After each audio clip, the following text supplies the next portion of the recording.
Thank you, Madam Speaker. Canberra is our nation's capital city, a city of natural beauty, open spaces and spectacular scenery. We are the seat of Australia's government and the home of Australia's national landmarks. We are the bedrock of Australia's public service, the cornerstone of Australia's world-class universities and the heart of an innovative, exciting private sector. But most importantly, we are a city of clever, generous and aspirational people, which is why I think Canberra can be so much more. Canberra should be a city of opportunity, a city where anyone has the opportunity to buy or rent a home, start a business, access quality healthcare and send their children to schools that bring out the best in every child. A city where we can enjoy well-maintained parks and community facilities, drive on roads free of potholes, easily access public transport and live in safe neighbourhoods. Given our circumstances, Canberrans should have the best of everything and Canberra should be the best of everything. But the reality of what Canberrans are getting from this tired, out-of-touch Labor Greens government is anything but the best. We saw earlier this week a budget that does exactly what this Labor Greens government always does. A budget that is big on spin, big on promises, big on announcements. But we know from past performance that this is a government that fails on delivery each and every time. What we see is a Labor Party beholden to the Greens. Just this week, a senior cabinet minister threatened to vote against an expenditure item in their own budget. Madam Speaker, this budget does not even enjoy the full support of this cabinet, let alone the Canberra community. This government is a financially, morally and socially bankrupt farce. This government is out of touch, out of ideas and out of energy. The ACT is in the worst financial position since self-government. The years of mismanagement under this Chief Minister will impose enormous hardship on future generations of Canberrans. Our net debt is now forecast to be $6.5 billion this financial year and almost $10 billion in the forward estimates. Crazy. To service this debt, Canberrans will be paying $500 million each year. Let me say that again, Madam Speaker. By 24-25, Canberrans will be paying $500 million a year on interest repayments alone. The Chief Minister is failing to listen to his own directorate to have a plan for sensible, responsible economic management. And he is failing to listen to the Canberra community on the government services they need. On budget day, the Canberra Times quoted the Chief Minister as saying the extra money from GST distributions to the Territory were not needed to deliver more services because the government was already meeting demand. For all his deflecting and fee-mongering, he still hasn't answered a crucial question. For all the spending, for all the debt, what is our community getting? Where has all that money gone? Our health system is in crisis. It was already mismanaged and under-resourced long before COVID. Labor and the Greens are responsible for the worst emergency department and elective surgery waiting times in Australia. Patients are being treated in the corridors of the emergency department. Doctors and nurses are at breaking point, and the ageing infrastructure is falling apart. These issues are not new. This is the result of deliberate, long-term neglect and under-resourcing by Labor and the Greens.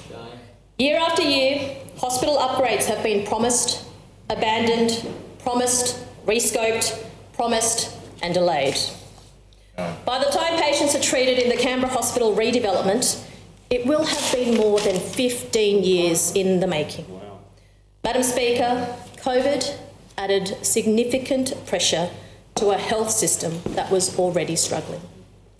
Does the Chief Minister honestly believe Canberra's health services are meeting demand.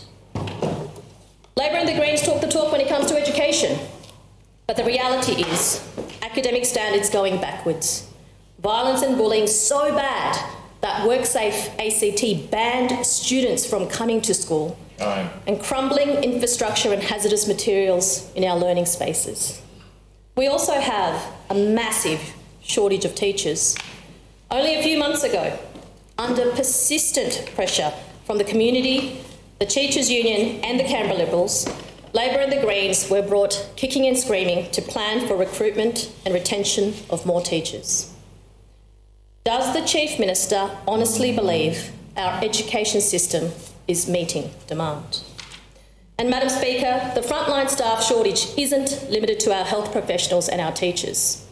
Under this Labor Greens government, we are seeing the lowest number of police per capita and the lowest clearance rates for property crimes. Does the Chief Minister honestly believe that police services are meeting demand?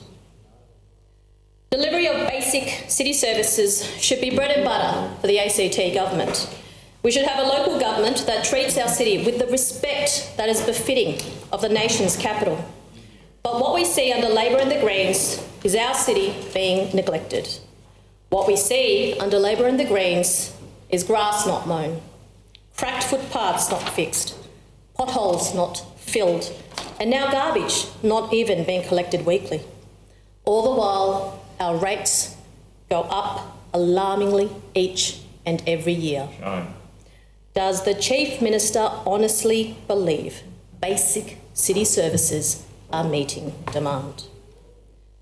And Madam Speaker, the very real hardship faced by some of our most vulnerable Canberrans as a direct result of this Labor Greens government is shameful. We are a privileged city with a local government that will do nothing about the almost 40,000 Canberrans living in poverty, including nearly 9,000 children. The utter disregard for Canberrans living in public housing, from the debacle that is the heartless implementation of relocating vulnerable tenants, through to the years and years of neglect of basic maintenance, is astonishing. Does the Chief Minister honestly think that having over 3,000 people on the public housing waiting list is meeting demand?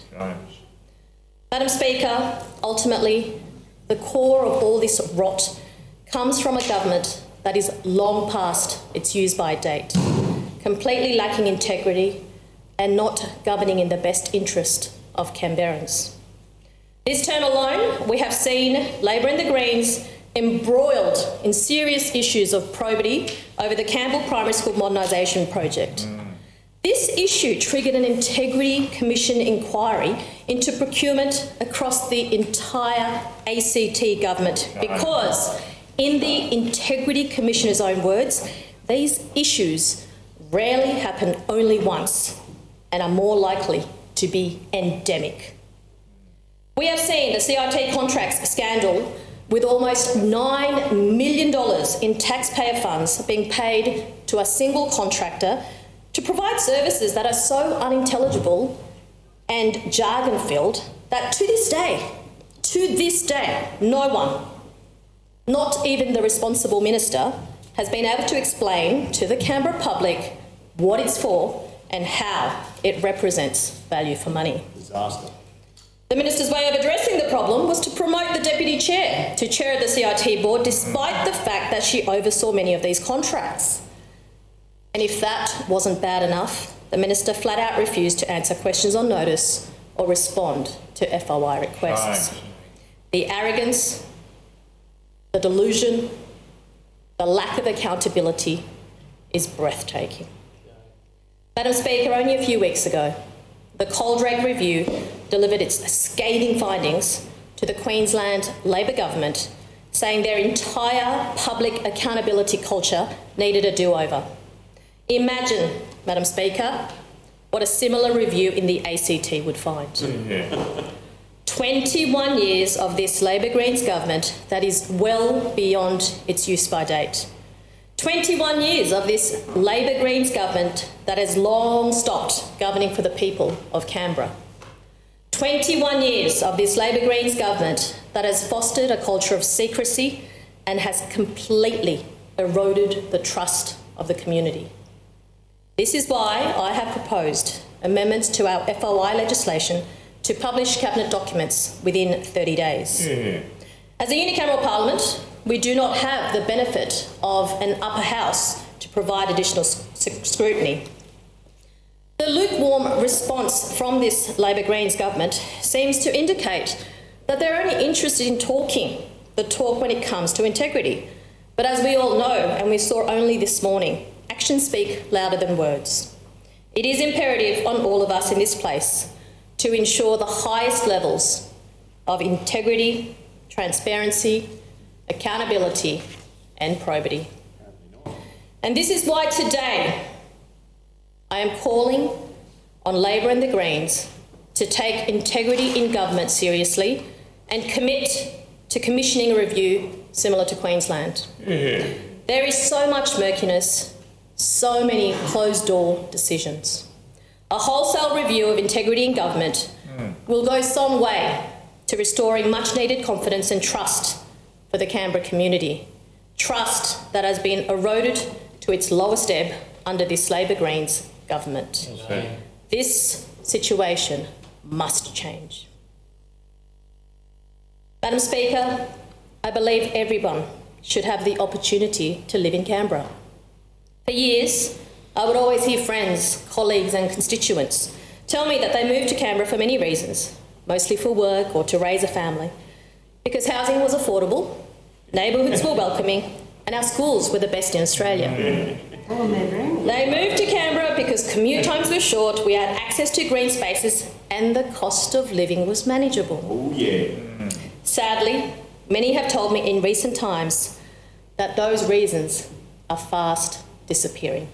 And the main reason, the reason that I hear the most, is Canberra's housing crisis. For months, Madam Speaker, this Labor Greens government has rejected every single one of the Canberra Liberals' calls to improve housing affordability and choice. They told us repeatedly that we were deluded, that we did not understand, that we were flat out wrong. Only days ago, the Chief Minister did a stunning backflip in finally conceding that yes, the ACT government does have a significant role to play in housing supply. He didn't quite stick the landing though, Madam Speaker. His grand pronouncement that there will be 30,000 new dwellings is baseless. While there was some optimism at first, once we started looking at the detail in the new land release program, and I have to say detail in quotations here, Madam Speaker, Mia agrees, it became clear that blocks to be released for standalone housing will actually be reduced by 51 this year. And over the next 5 years, the Chief Minister is actually planning to deliver an overall reduction of 17 dwellings. Crazy. Is this the best effort of the Labor Greens government in providing Canberrans with genuine choice when it comes to housing? Does the Chief Minister honestly believe this will meet housing demand? For all the spending, for all the debt, what is our community getting? Where has all the money gone?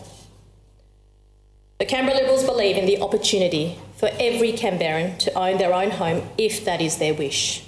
Whether it's in a multi-unit apartment tower, a mid-density option like a townhouse, or a standalone house on a block with their own backyard. The Canberra Liberals believe the ACT government should and must do everything in its power to support every Canberran to realise that opportunity if they want to strive for it. The Canberra Liberals also understand that renting is preferable for some and a necessity for others. And that is why today I am announcing a new shadow portfolio of housing affordability and choice, which I, as leader, will take responsibility for. I commit to doing everything that I can to ensure that housing affordability and choice are within the reach of every Canberran. The 5 key priorities for me in this new portfolio will be a sustainable and measured approach to land release, a review of the impacts of the rates regime on affordability, adequate support for Canberra's skilled workforce who will build the homes Canberrans need, ensuring that the planning system is working for the community, and boosting community and public housing. There is much to do in this space, and I look forward to initiating further discussions on this in the coming months. Now, the creation of a shadow portfolio alone isn't going to fix the huge problems we face in housing, the huge problems created by over 20 years of this Labor Greens government. But it is an important signal to the Canberra community that we, the Canberra Liberals, are absolutely committed to addressing the housing affordability crisis and supporting every Canberran to buy or rent a home. The Canberra Liberals are the only party in this place committed to addressing housing affordability and choice. And Madam Speaker, as I come to close my budget reply, I say this. Every election is about choice, and it is incumbent on the Chief Minister to not take his position for granted. To be elected by your community, to be their voice in representative democracy is an enormous privilege. And to be elected by your colleagues in party room to be leader is an extraordinary additional privilege. It comes with responsibility, with humility, and the will to serve. Although we do not face an election for another 2 years, my message to Canberrans from all walks of life is clear. Labor and the Greens have taken you for granted. Labor and the Greens do not respect you, nor do they care about governing in your best interest. Right. Labor and the Greens are out of touch, out of ideas, and out of energy. A Canberra Liberals government that I lead will always respect you and will always value the enormous trust you place in us to be your voice. A Canberra Liberals government that I lead will govern for every Canberran and make sure that our vulnerable are not left behind. A Canberra Liberals government that I lead will govern with integrity, and it will always be about you, our community. Yeah. Hold on. Good job in that section.